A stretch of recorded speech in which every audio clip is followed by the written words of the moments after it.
नमस्कार, स्वागत है आपका और आपके साथ मैं हूं स्मिता रिशाल। खबरों की शुरुआत करेंगे बिहार से, जहां पर विधानसभा चुनाव से पहले वक्फ बिल को लेकर घमासान मचा हुआ है। आरजेडी ने पोस्टर के जरिए जेडीयू पर हमला बोला। आरजेडी नेता आरिफ जिलानी ने बिहार के मुख्यमंत्री नीतीश कुमार के खिलाफ एक विवादित पोस्टर जारी करके सियासी तूफान और भी ज्यादा खड़ा कर दिया है। इस पोस्टर में नीतीश कुमार को राष्ट्रीय स्वयंसेवक संघ के ड्रेस में दिखाया गया। ये पोस्टर पटना के पूर्व मुख्यमंत्री राबड़ी देवी के आवास के सामने बिल्कुल लगाया गया है, जिसमें राज्य की राजनीति अब काफी ज्यादा इससे गर्मा गई है। इस खबर पर पटना से जुड़ा है हमारे साथ हमारे सहयोगी प्रशांत झा। प्रशांत, जब इस बिल को लेकर जब चर्चा हो रही थी तब हम देख रहे थे कि लोकसभा से भले ही पास करा लिया गया, जब राज्यसभा में ये बिल गया तो उस समय तमाम मुस्लिम लीडर हो, चाहे वो किसी भी तरीके से आते हों, किसी भी अथॉरिटी के हों, लेकिन वो ये लगातार कह रहे थे कि उन्हें बड़ी आस है चंद्रबाबू नायडू और नीतीश कुमार से कि कम से कम वो तो विरोध करेंगे इस बिल का। बड़े ही साइलेंटली नीतीश कुमार ने आगे आकर अपने पूरे एनडीए का साथ देते हुए इस बिल को पास कराने में पूरी मदद की हो, लेकिन क्या अब उसका बहुत बड़ा साइड इफेक्ट उनको झेलना पड़ेगा अपने राज्य में? बिल्कुल, आप सही कह रही हैं। देखिए, नीतीश कुमार को बिहार में सेकुलर फेस के रूप में देखा जाता है और सेकुलर फेस का मतलब ये हुआ कि 19 साल के कार्यकाल हुआ है नीतीश कुमार का और इस दौरान मुस्लिमों को लेकर के उन्होंने बहुत सारे काम किए। खास करके जब वो बिहार में स्कूली बच्चों को साइकिल और पोशाक दे रहे थे, ड्रेस दे रहे थे, तो उस दौरान उन्होंने मुस्लिम बच्चों को भी दिया। मुस्लिमों को उन्होंने खास तौर पर कई सारे कार्यक्रमों में उन्होंने भागीदार बनाया। तो लोगों को ये भरोसा हो रहा था कि वक्फ संशोधन बिल जब लोकसभा में आएगा उससे पहले ही मुस्लिम समुदाय के लोग उनसे मांग कर रहे थे कि वो अपना जो स्थिति वो स्पष्ट कर दें, क्लियर कर दें। तो उससे पहले जो उनकी पार्टी के कार्यकारी अध्यक्ष हैं संजय झा और जो केंद्रीय मंत्री हैं ललन सिंह, उन्होंने आकर सीधे तौर पर कहा कि मुस्लिम के साथ नीतीश कुमार हैं और नीतीश कुमार जब तक बिहार में हैं किसी भी अल्पसंख्यक को कोई भी परेशानी नहीं होगी।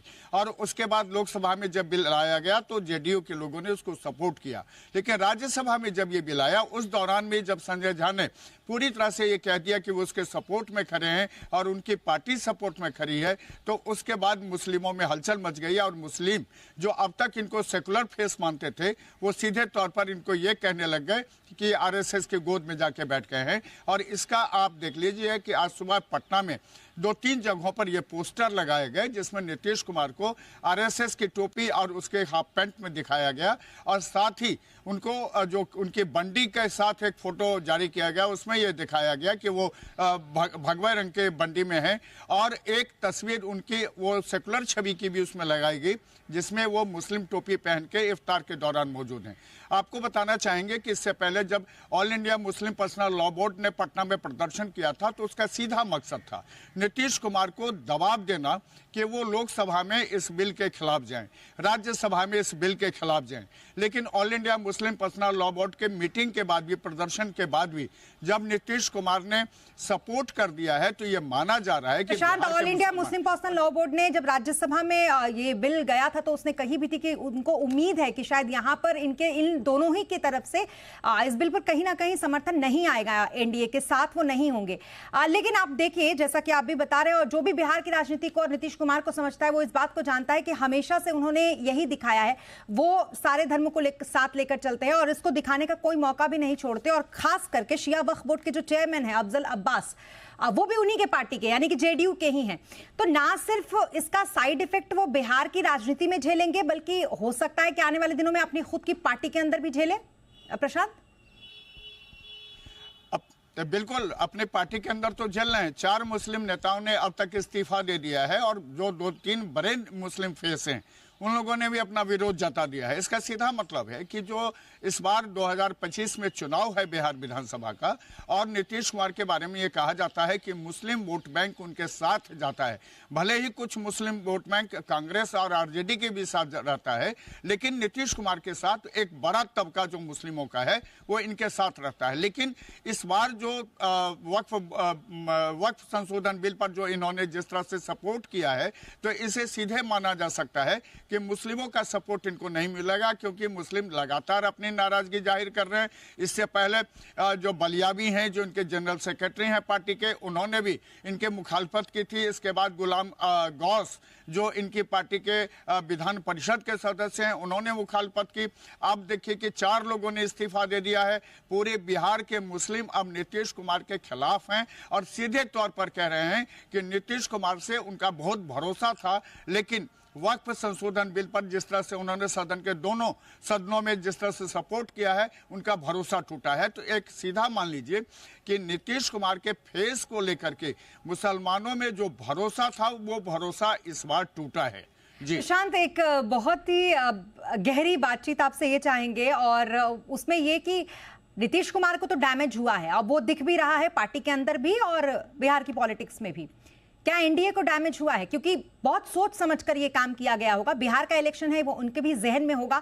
2014 के बाद से जो इलेक्शन की रणनीति रही है, वो उसको आपने बहुत ध्यान से अगर देखा होगा तो तैयारियां बहुत पहले से शुरू हो जाती हैं एनडीए के अंदर, किसी भी राज्य में चुनाव हो तो। बीजेपी ने ऐसे ही तो ये कदम नहीं उठाया होगा। बिल्कुल आप सही कह रही हैं। देखिए, बिहार में अगर जो 13 करोड़ वोटर्स हैं, जो 13 करोड़ यहाँ की जनसंख्या पॉपुलेशन है, उसमें मुस्लिमों का वोट बैंक जो है वो 17.9 है, यानी कि लगभग 18% मुसलमान हैं बिहार में, और बाकी लगभग 91% यहाँ पर हिंदू वोटर्स हैं। 91% हिंदू वोटर को लेकर के बीजेपी की ये शुरू से रणनीति रही है कि उसको मुसलमान का वोट नहीं चाहिए। अब नीतीश कुमार के साथ भी है कि जब वो बीजेपी के साथ हैं, जब उनके साथ चिराग पासवान है, जब उनके साथ जीतन राम मांझी हैं, जब उनके साथ उपेंद्र कुशवाहा हैं, तो ये जो वोट की गोलबंदी है ये हिंदू वोटों की, वो गोलबंदी को लेकर के ये बिहार में 2025 में फिर से सत्ता में है।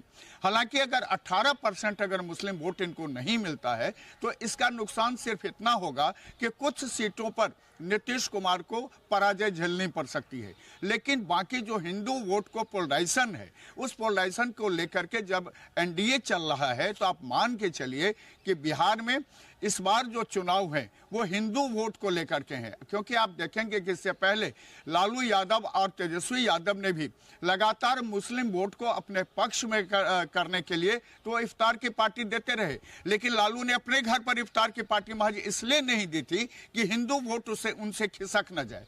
अब आप समझिए बात को कि जब एनडीए के पक्ष में, बीजेपी के पक्ष में यहाँ के हिंदू वोट पोलराइज हो रहे हैं, तो ऐसे में नीतीश कुमार ने भी यह मान लिया है कि अगर सत्ता में बने रहना है तो बीजेपी के साथ रहना है।